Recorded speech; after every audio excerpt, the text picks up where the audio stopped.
안녕하세요. 오늘도 사연 살롱을 찾아주셔서 감사합니다. 서울에 살고 있는 40대 여성입니다. 2000년대 초반에 나왔던 영화 중에 결혼은 미친 짓이다 라는 제목의 작품이 있었잖아요.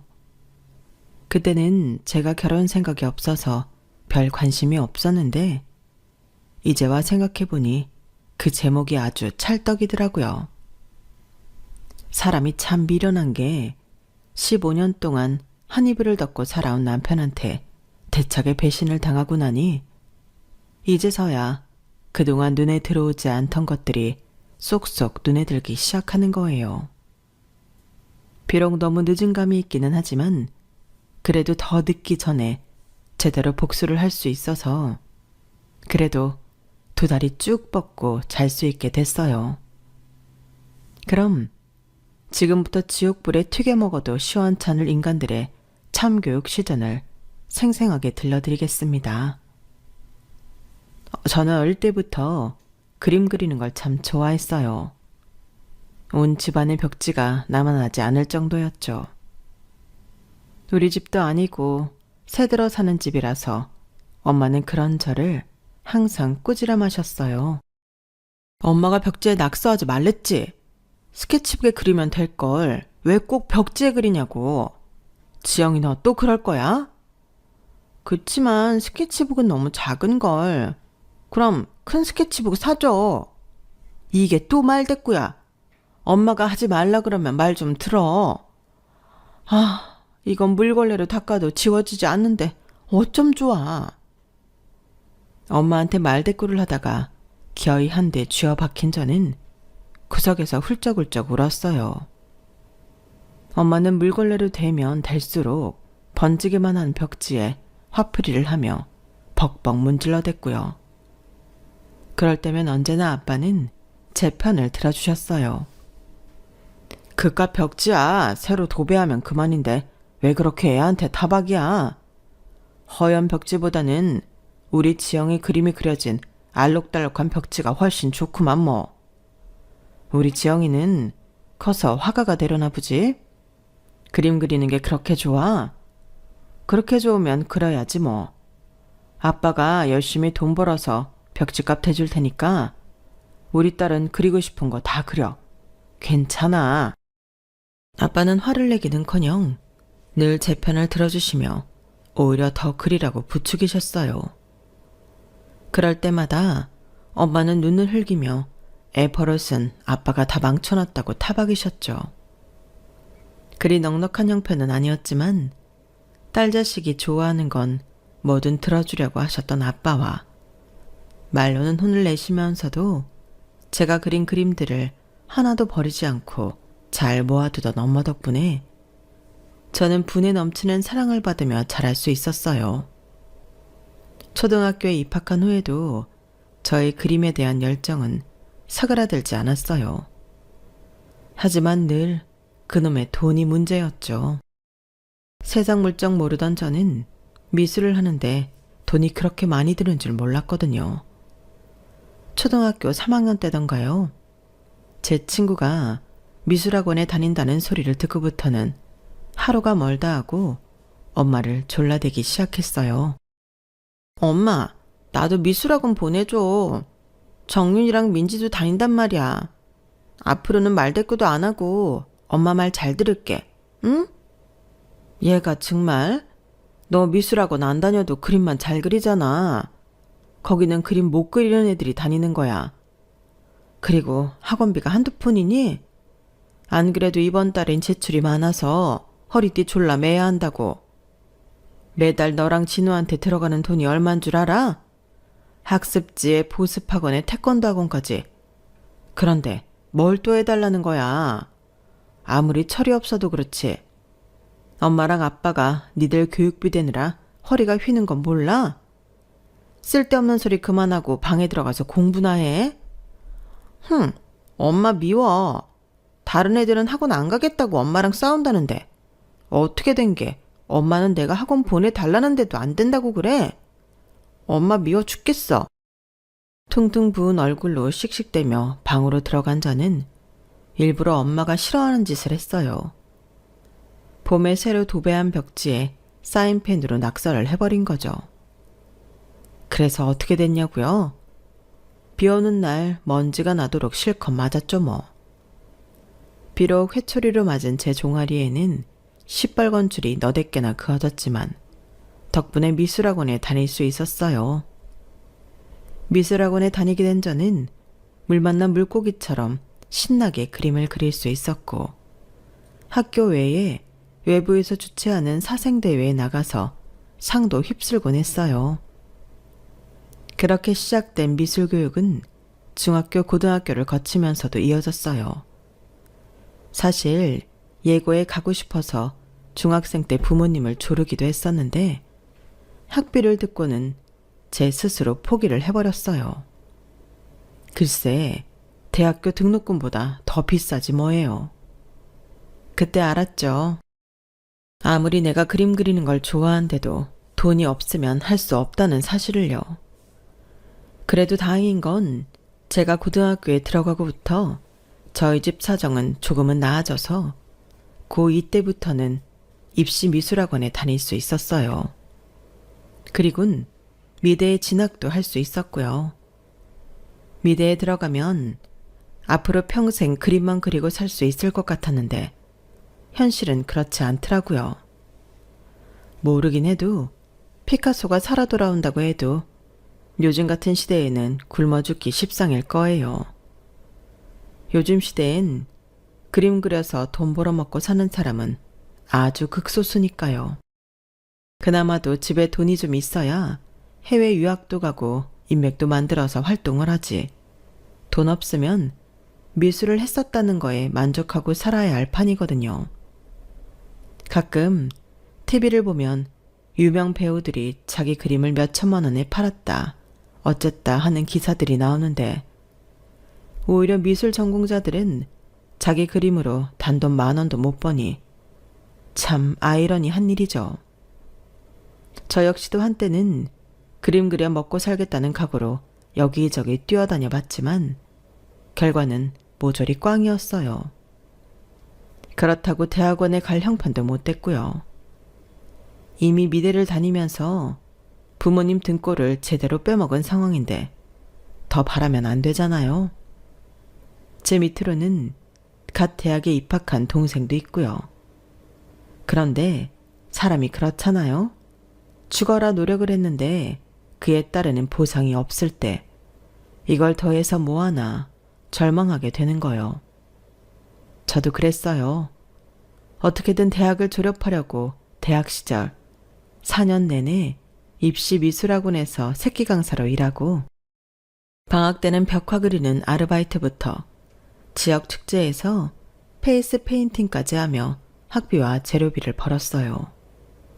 그런데 그런 노력이 아무 소용 없었다는 걸 알게 되자 붓을 잡기 싫어지더라고요. 그림 그리느라 들어간 시간과 돈과 노력을 공부에 쏟았다면 남들처럼 회사원으로 취직이라도 했을 텐데 내가 뭐하러 이런 헛짓을 했나 싶더라고요.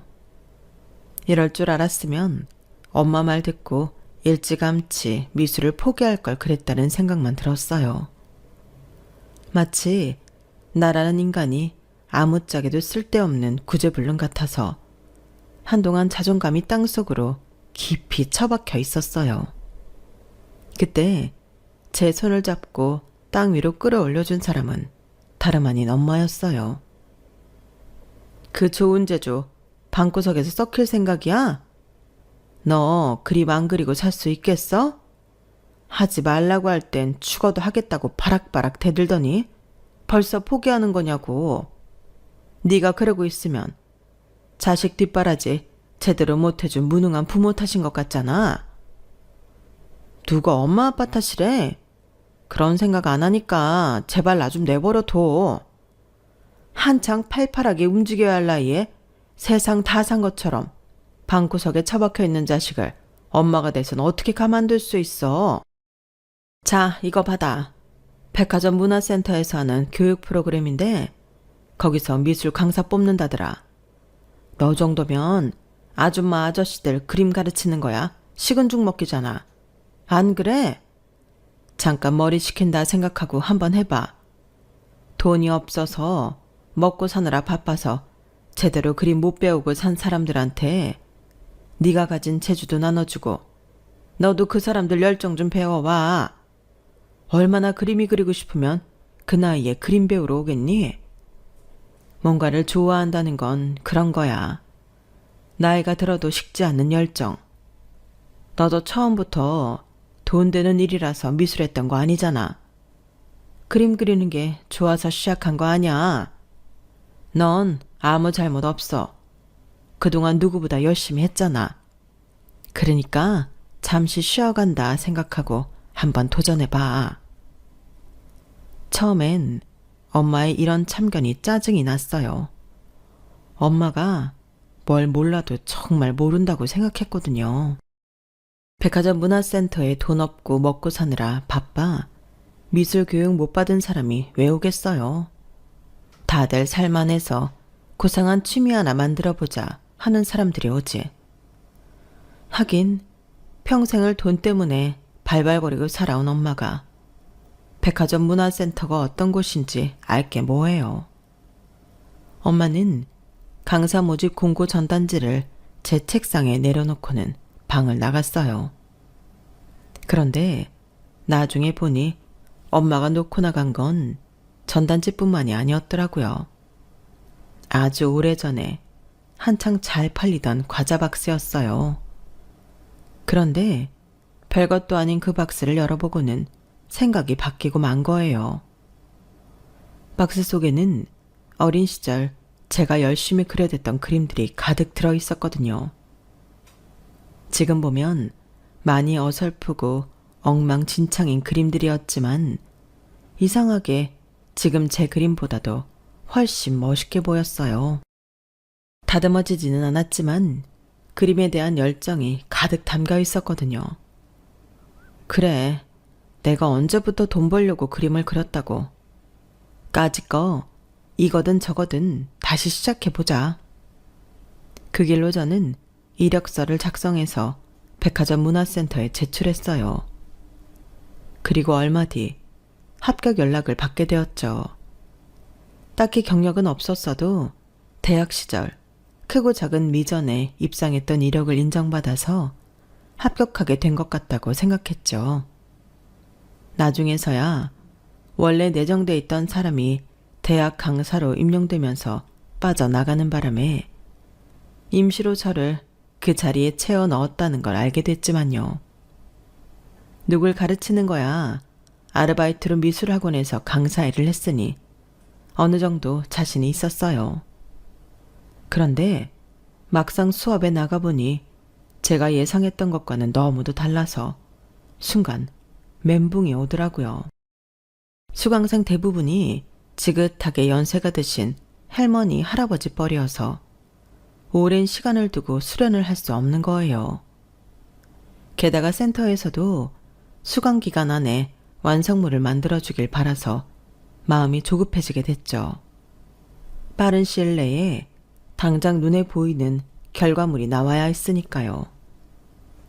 미술이라는 게 재능도 있어야 하지만 기본기가 있어야 가능한 일인데 기본기를 다질 시간도 없이 바로 작품으로 들어가려 하니 이게 참 곤란한 게 이만저만이 아니었어요. 결론적으로 수강생 작품에 강사가 손을 많이 대야 한다는 얘기였어요. 솔직히 가르치는 입장에서 가장 하면 안 되는 행동이 바로 그거였어요. 그런데 수강생들은 오히려 제가 작품에 손을 많이 대주자 좋아하더라고요.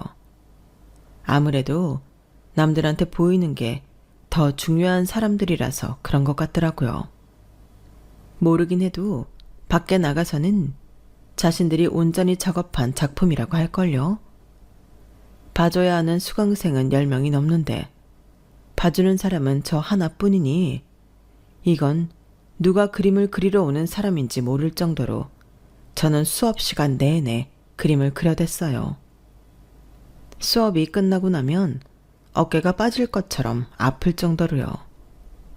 그런데 이런 노력은 헛되지 않았는지 문화센터 회원들 사이에서 입소문이 나는 바람에 저는 다음 분기에도 수업을 맡을 수 있었어요.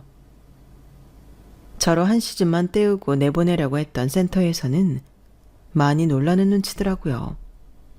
거기다 제 강의를 수강하려는 회원분들이 많이 늘어서 원래 없던 강좌까지 개설하게 된 거예요. 덕분에 저는 주 이틀 나가던 수업을 주 4일이나 나가게 되었죠. 수입은 배가 되었고요.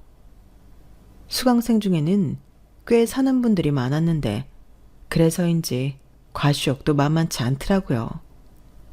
종강하는 주에 수강생들 작품으로 전시회를 열었는데 기성작가들 전시회보다 더 뻑적지근하게 하더라고요. 사실 그곳에 걸린 대부분의 작품들은 제가 반 이상 그린 것들이었기 때문에 기분이 참 묘하더라고요.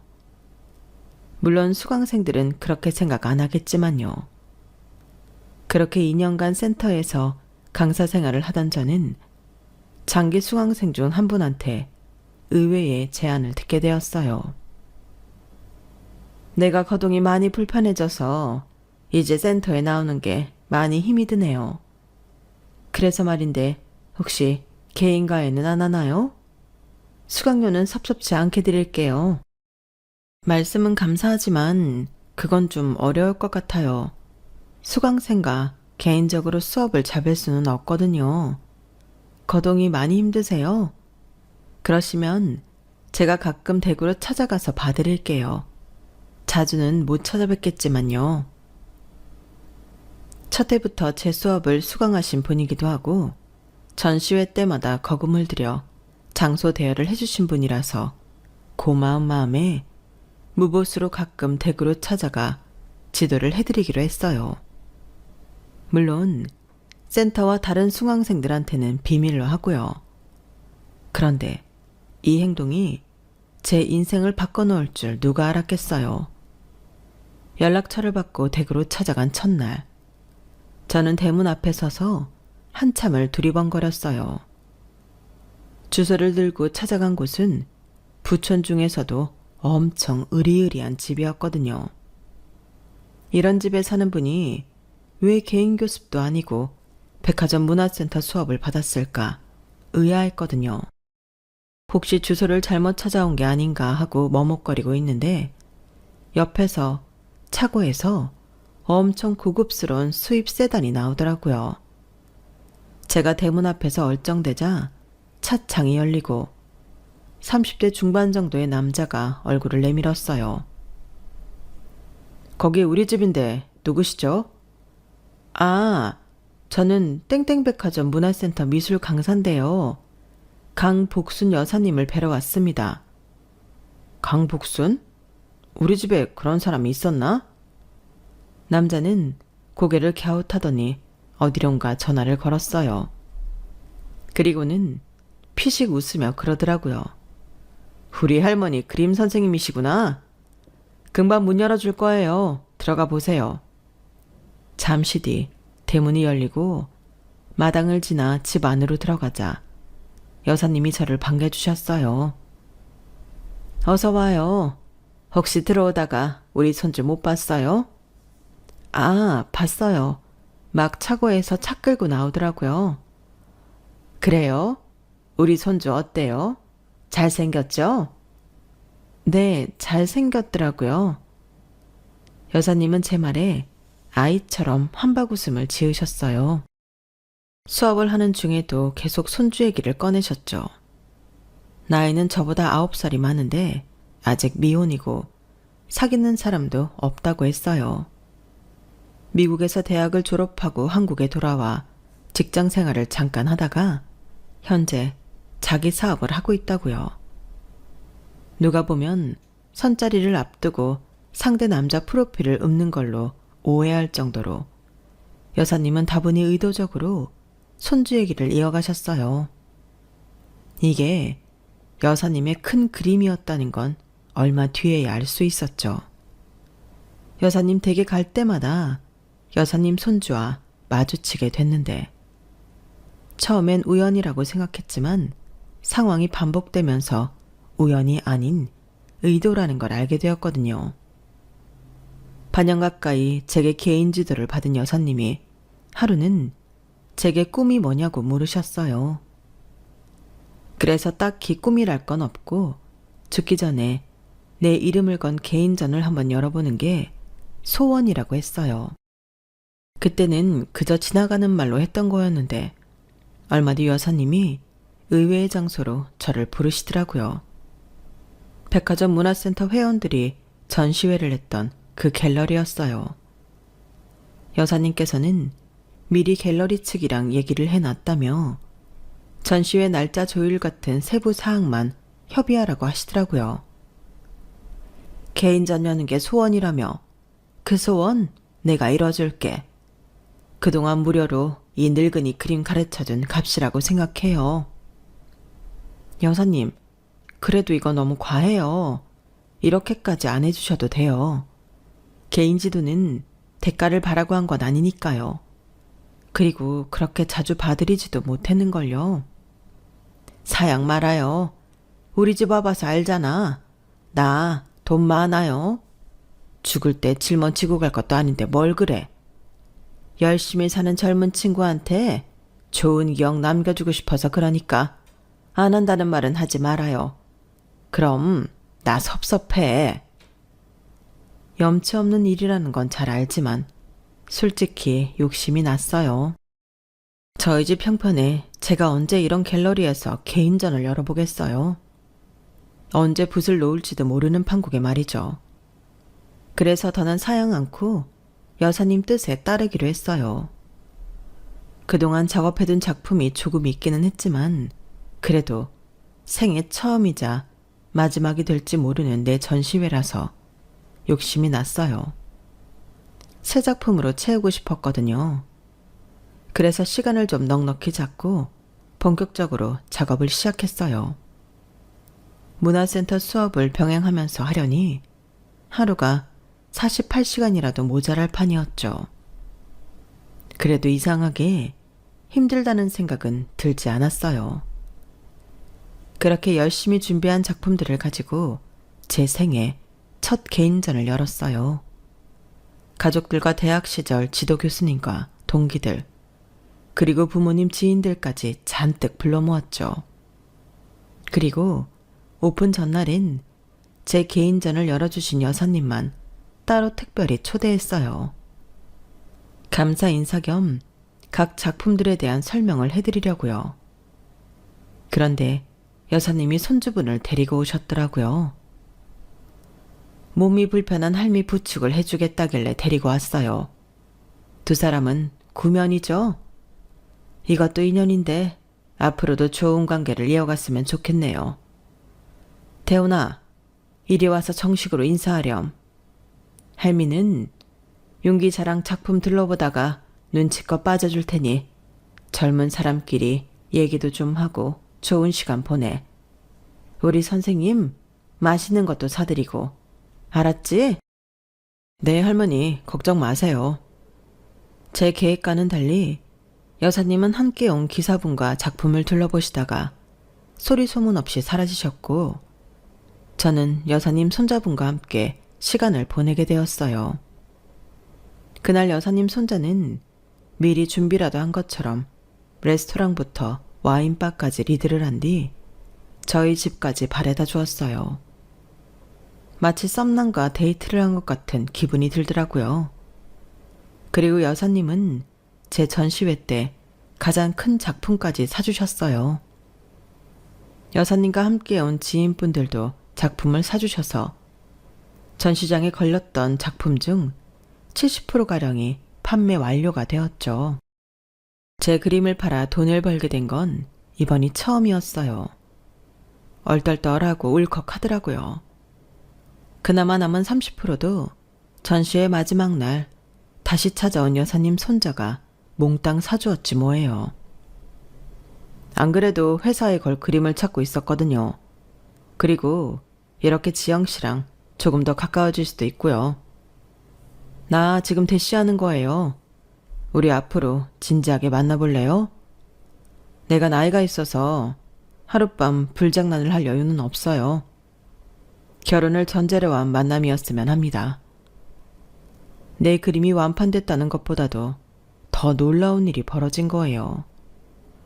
나랑은 전혀 다른 세계에 살고 있다 생각했던 사람이 내게 결혼을 전제로 사귀자고 하다니 꿈인가 싶었죠. 그렇다고 이 남자가 무슨 하자가 있는 사람도 아니고 재력에 학벌에 외모까지 다 갖춘 사람이어서 의아한 마음은 더 컸어요.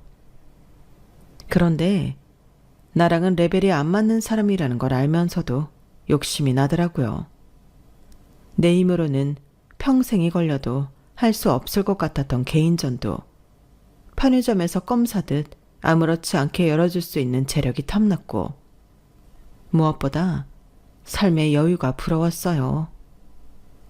죄를 짓는 게 아니라면 나도 이들과 가족으로 엮이고 싶었어요. 그래서 사욕이 다분한 연애를 시작했죠. 처음엔 아무 감정 없던 사람이었지만 자주 만나고 함께하는 시간이 늘어나다 보니 어느새 서로 익숙하게 되더라고요. 이 사람이 화가 났을 때는 어떤 전조 증상을 보이는지, 기분이 좋을 때는 어떻게 감정을 숨기는지, 남들은 모를 법한 미묘한 표정까지 알아챌 수 있게 되었죠. 함께 있을 때 느껴지는 안정감은 결혼에 대한 확신을 주었어요. 불꽃 튀는 사랑은 아니었지만 평생 은은하게 타오르는 모닥불처럼 따뜻한 온기를 나누며 살 수 있을 것 같았거든요. 그래서 부모님의 반대에도 무릅쓰고 결혼을 감행하게 되었어요. 너 이 결혼이 말이 된다고 생각하니? 둘이 죽고 못 사는 사이도 아니잖아. 설마 너 그 집 재산 때문에 그러니? 그런 거라면 정신 차려 이거 사. 그 정도 사는 사람들이 뭐가 아쉬워서 우리랑 사돈을 맺어. 지영아, 세상에 공짜 없는 거야. 엄마가 뭐라고 하든 나 이 결혼할 거야. 나 이제 편하게 살고 싶어. 돈 있는 남자 만나보니까 나도 더는 돈 때문에 발발거리고 살고 싶지 않아졌어. 그 사람이 나 대학원도 보내주고 교수도 만들어주겠대. 내가 하겠다는 건 뭐든 외주해주겠다고 했다고. 그 말을 믿어? 세상에 부모 외에 너한테 아무 조건 없이 봐줄 수 있는 사람이 어딨어. 분명히 무슨 꿍꿍이가 있는 거라고. 제발 나중에 후회 말고 지금이라도 그만둬. 너 지금 제정신 아니야. 엄마는 결혼식 전날까지도 제 결혼을 말렸어요. 그때는 그러는 엄마가 야속하기만 했는데 이제와 생각해보니 엄마만큼 저를 걱정해준 사람이 없었던 거더라고요. 어릴 때부터 제가 원하는 거라면 뭐든 해주시던 아빠는 이번에도 제 결혼을 찬성해 주셨어요. 돈 많은 사회자랑도 모자라 없던 약속도 잡아가며 친구들과 지인들을 만날 정도로 아빠는 제 결혼에 들떠 있었어요. 잘 사는 집이니 결혼식 때 하객수도 엄청 날 거라며 우리도 그에 지지 않게 열심히 하객을 모아야 한다는 게 이유였죠. 그런데 이런 아빠의 노력이 허사가 돼버리고 만 거예요. 우리 측 하객이 3분의 1도 못 들어갔는데 식장 문이 닫혀버렸거든요. 이미 정원수가 꽉 찼기 때문에 더는 못 들여보낸다는 게 업체 측의 답변이었지만 진짜 이유는 따로 있었어요.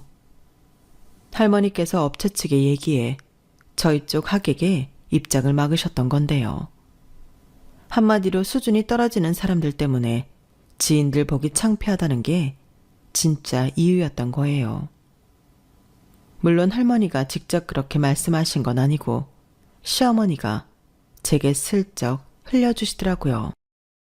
네 시할머니가 그런 분이시다.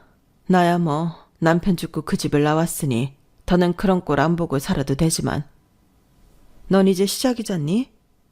조심해. 그 늙은 여우가 언제 네 간까지 빼먹을지 모르니까.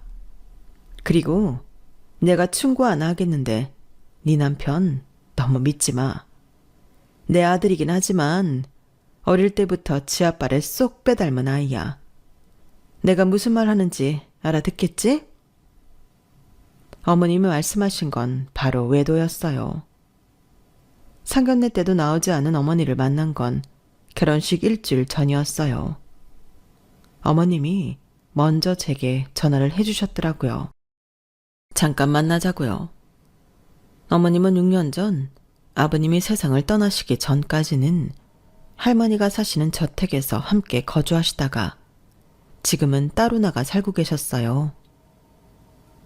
우리 집 양반이 살아생전에 하도 바람을 피워서 몇 번이나 이혼을 하려고 했나 몰라. 그때마다 시어머니가 귀신같이 알고 막아대는 바람에 결국 그 사람 죽을 때까지 함께 살긴 했지만 말이야. 태훈이가 얘기 안 했지? 우린 30년 넘게 쇼윈도 부부로 살았어. 그때 했던 어머님 말씀이 버진로드를 걷는 순간까지도 귓가에 생생하게 들리는 것 같았지만 내 남편은 다를 거라고 애써 마음을 다잡았어요. 하지만 결국 사단이 나고 말았죠. 신혼여행에서 돌아오고 한 달도 안 된 시점이었어요. 남편 상의 주머니에서 여자 귀걸이가 나온 거예요. 새 것도 아닌 쓴 흔적이 있는 귀걸이가요. 그 일로 저는 남편과 말다툼을 했고 홧김에 이혼 얘기까지 나오게 되었어요. 남편은 끝까지 발뺌을 했고 저는 어머님을 통해 들은 얘기도 있었기 때문에 억울해하는 남편의 말을 믿어줄 수가 없었어요. 결국 저희 방까지 할머님이 들어오셔서 중재를 하셨어요. 일단 대훈이 너, 네가 외도를 했고 안 했고를 떠나 결혼한 지 한 달도 안 된 녀석이 이런 일을 벌인 건 온전히 네 잘못이다. 네 처한테 싹싹 빌어.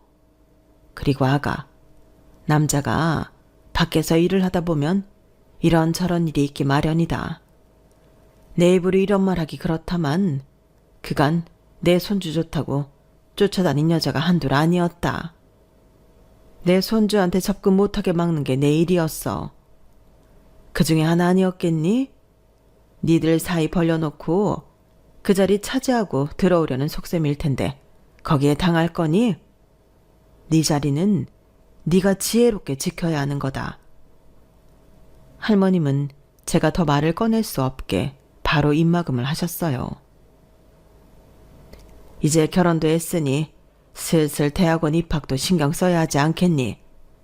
석사학위만 따오면 강의 자리는 이 할미가 손 써주마. 집안 살림이야 사람 쓰면 되는 일이고 너는 네 하고 싶은 거 마음껏 하고 살아. 날개는 내가 달아줄 테니. 대학원 소리에 저는 더 화를 낼 수가 없었어요. 더군다나 남편도 너무 억울해하는 모습이어서 정말 할머니 말씀대로 누군가의 계략에 넘어간 건가 하는 생각까지 하게 되었죠. 결국 그날 일은 조용히 덮고 말았죠. 저는 다음해 봄 약속대로 대학원에 진학을 했고 2년 뒤 석사학위를 따자마자 모 대학에 강의를 나가게 되었어요. 할머니 도움을 받은 건 아니고 지도 교수님 덕분에 경기권에 있는 대학에 시간 강사 자리를 얻게 된 거였죠. 고작 시간 강사였음에도 할머님은 사람들 앞에서 저를 강 교수라고 불렀어요. 강 교수라는 말을 들을 때마다 뜨끔하긴 했지만 할머님이 그렇게 좋아하시는데 하지 말라고는 할 수 없어서 그냥 입을 다물었죠. 신혼 초에 있었던 일 이후 남편은 무척이나 가정적인 남편의 모습을 보였어요. 제가 경기권에 있는 대학까지 강의를 나가는 게 힘들 거라며 차도 뽑아주었죠. 퇴근 후에는 바로 집에 귀가해 가족들과 시간을 보냈고 주말에는 저와 근교로 드라이브를 가거나 할머님을 모시고 외식을 하곤 했거든요. 한 번의 고비가 있긴 했지만 참고 넘어가길 잘했다는 생각이 들 정도로 결혼 생활은 순탄하게 진행되었어요. 부부 사이가 좋다 보니 자연스레 아이도 가지게 되었고 남편도 할머님도 배가 불러오는 저를 신주단지 모시듯 정성껏 챙겨주었어요.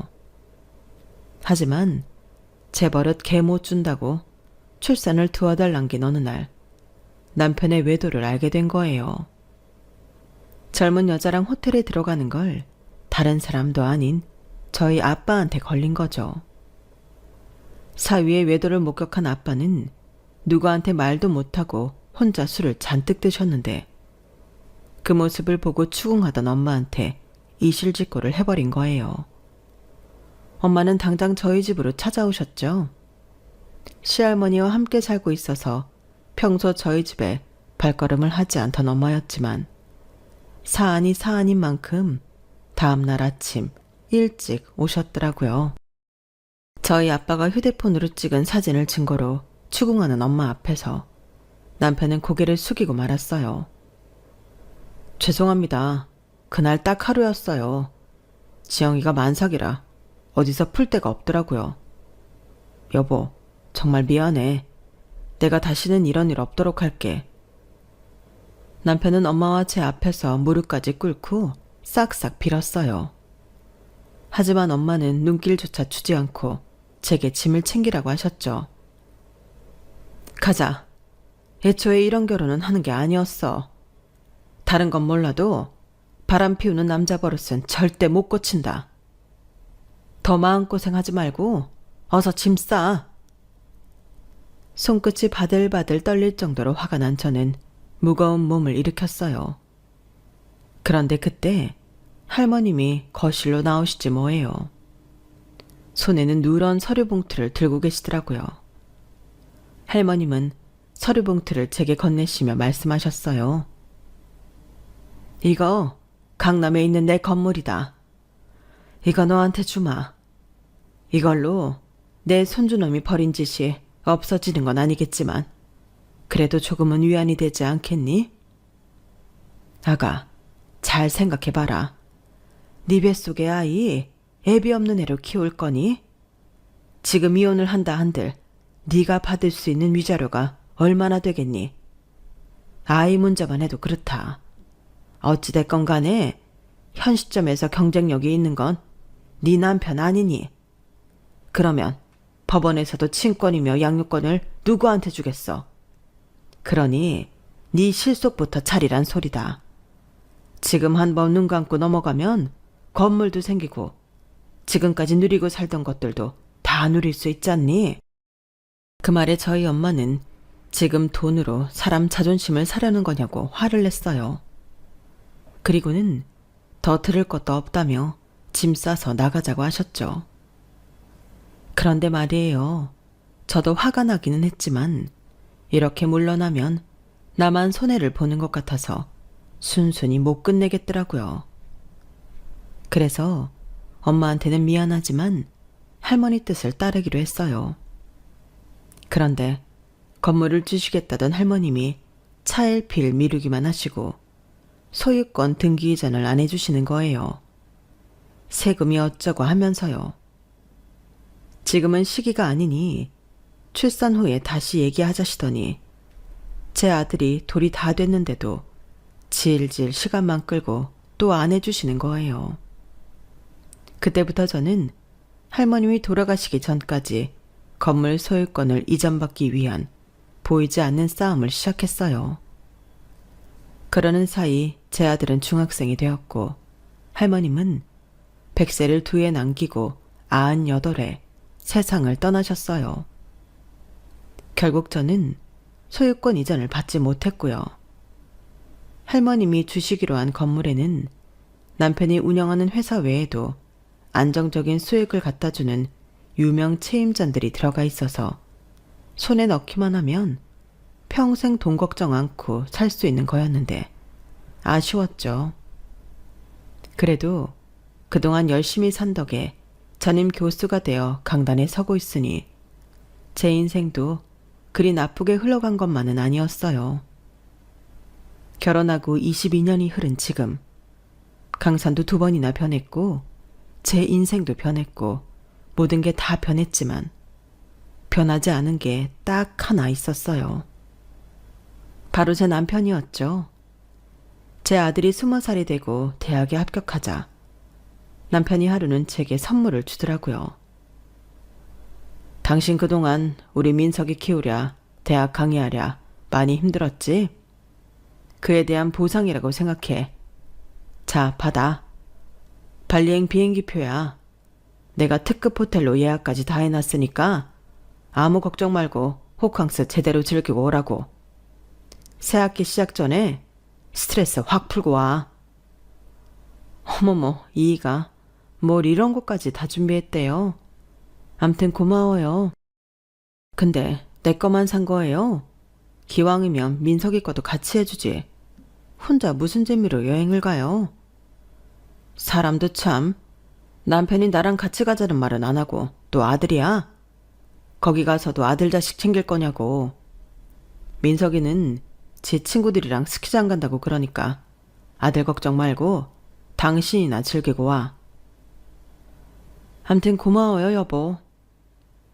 신혼 초에 약간의 문제가 있긴 했지만 그동안 살아오면서 여자 문제는 물론 사소한 문제 한번 안 일으킨 남편이었기에 내심 고마운 마음이 있었어요. 그런데 그런 제 마음을 이 인간이 한순간에 시궁창에 처박지 뭐예요. 이래서 인간은 절대 바뀌지 않는다고 했나 봐요. 저한테 발리행 항공권을 준비한 몇십 분 만에 제 폰으로 톡이 하나 온 거예요. 그냥 비행기 타면 우리 여행 가자. 제가 강의 계획서를 준비하느라 노트북을 켜놓고 있었는데 우측 하단에 톡 문자 전음이 떠버린 거죠. 발신자는 남편이었어요. 처음엔 이게 무슨 소린가 했는데 제 폰으로 톡을 열어보니 대략 어떤 상황인지 알겠더라고요. 분명 남편이 보낸 톡이 있어야 하는데 그 사이 남편이 삭제를 했는지 딱 그 문자만 없더라고요. 그리고는 잠시 뒤 뜬금없이 남편이 서재로 들어온 거예요. 평생 제가 일할 땐 서재에 얼씬도 않는 사람이 말이에요. 제가 아무렇지 않은 표정으로 쳐다봤더니 제 눈치를 살피며 여행 갈 때 입을 옷이라도 사 입으라고 카드를 주고 나가더라고요. 가증스러운 새끼. 저 인간이 지난 20여 년 동안 이렇게 나를 속이고 바람을 펴왔구나 생각하자 온몸에서 피가 들끓었어요. 그래서 이제 슬슬 나도 반격을 해야겠다 생각했죠. 발리로 떠나기로 한 날 남편은 공항까지 배웅을 나와주었어요. 제가 출국장으로 들어가는 걸 눈으로 확인하려고 그런 거였죠. 환하게 웃으며 손인사까지 한 저는 출국장에 들어가자마자 다시 돌아 나왔어요. 어차피 기내에 들고 탈 20인치 캐리어 하나뿐이어서 짐을 되찾고 할 것도 없었죠. 40여 분쯤 뒤 남편이 내연녀와 항공사 카운터에서 짐을 붙이고 있더라고요. 우리 아들 또래의 젊은 여자는 50이 넘은 제 남편을 오빠라고 부르며 콧소리를 냈고 남편은 아주 좋아서 죽으려고 하더군요. 두 인간이 출국장으로 들어가는 순간까지 모조리 동영상으로 담은 저는 택시를 타고 집으로 왔어요. 그리곤 서재에 숨겨두었던 건물 등기 서류를 꺼냈어요. 할머님이 제게 주시겠다고 했던 건물은 결국 제 명의가 되지는 못했지만 제가 세상에서 가장 믿을 수 있는 사람의 명의가 되었거든요. 바로 제 아들이었죠. 할머님은 세금이 어쩌고 하면서 끝까지 명의 이전을 안 해주시라고 했고 결국 저희 시어머니가 각종 세금을 대신 내주시는 조건으로 어머님 이름을 공동명의자로 올렸어요. 평생을 남편의 외도로 소가리를 하고 살아오신 어머님은 그 복수로 시어머니의 건물을 손에 넣으신 거였죠. 그 인연으로 어머님과 저는 친구처럼 지내고 있어요. 배 아파 낳은 아들보다 피 한 방울 안 섞인 채가 더 가족 같다는 얘기를 하신 만큼 저와는 돈독한 사이예요.